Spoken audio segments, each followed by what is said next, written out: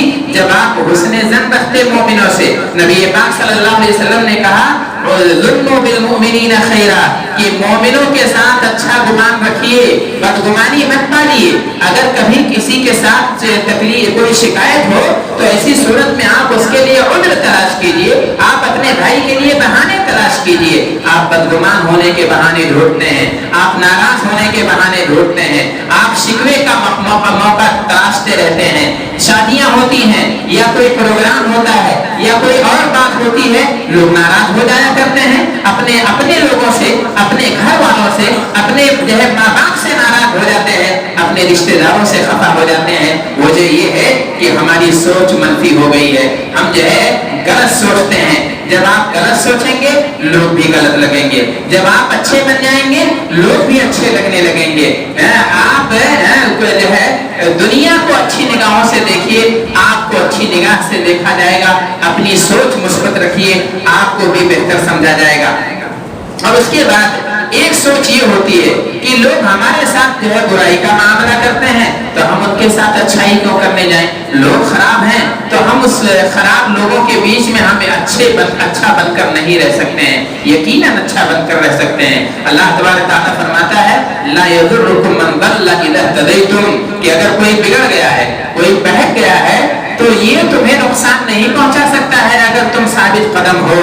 اگر آپ جس سماج میں رہتے ہیں وہاں لوگ برے ہیں، لوگوں کا اخلاق برا ہے، لوگوں کا تعامل برا ہے، لوگوں کا سلوک برا ہے، لیکن آپ اگر ڈٹے ہوئے ہیں اچھے اخلاق پر، آپ اگر اچھے کردار پر جمے ہوئے ہیں تو آپ کو متاثر نہیں کر سکتا ہے۔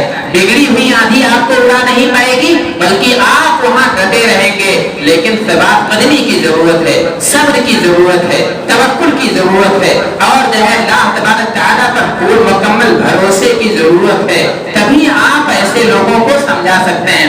ہماری حالت یہ ہوتی ہے کہ سماج کے چند افراد برے ہوتے ہیں، وہ کچھ ہی دنوں کے بعد 2-4-10 کو اور خراب کر دیتے ہیں، اور بھی بچے بگڑ جاتے ہیں، بری لت کے شکار ہو جاتے ہیں، بے راہ روی کے شکار ہو جاتے ہیں، ان کے اندر بھی خیانتیں آ جاتی ہیں، ان کے اندر بھی برائیاں آ جاتی ہیں۔ لیکن ایک اچھا آدمی ہے وہ 4 کو اچھا نہیں بنا پاتا ہے، اس لیے کہ اس کے اندر استقامت نہیں ہے۔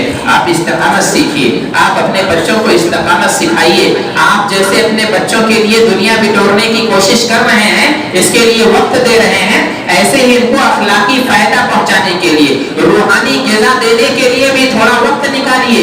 آپ اپنے بچوں کے ساتھ بیٹھیے، آپ اپنی اولاد کو وقت دیجیے اور انہیں اچھی بات کی تعلیم دینے کی کوشش کیجیے، اچھی بات سکھانے کی کوشش کیجیے، ہر عمر کے بچوں کو سمجھانے کی کوشش کیجیے، اچھی تربیت کیجیے، اچھا اخلاق سکھائیے۔ یہ بھی بہت ضروری ہے، یہ ان کا ایسا سرمایہ ہے جو بسا اوقات مال و دولت پر بھی بھاری ہو جائے گا۔ آپ مال کما کے تو دے دیتے ہیں، لیکن وہی مال اس کی آزمائش کا سبب بن جاتا ہے، وہی مال اس کی برادری کا سبب بن جاتا ہے۔ لیکن اگر آپ اچھا کردار، اچھا اخلاق سکھائے ہیں تو وہ بندہ ہر جگہ کامیاب رہے گا۔ اسی لیے رسول پاک صلی اللہ علیہ وسلم نے اچھے اخلاق والوں کو رشتے کے معاملے میں بھی اچھے اخلاق کو ترجیح دی ہے۔ آپ صلی اللہ علیہ وسلم فرماتے ہیں اذا اتاکم من ترضون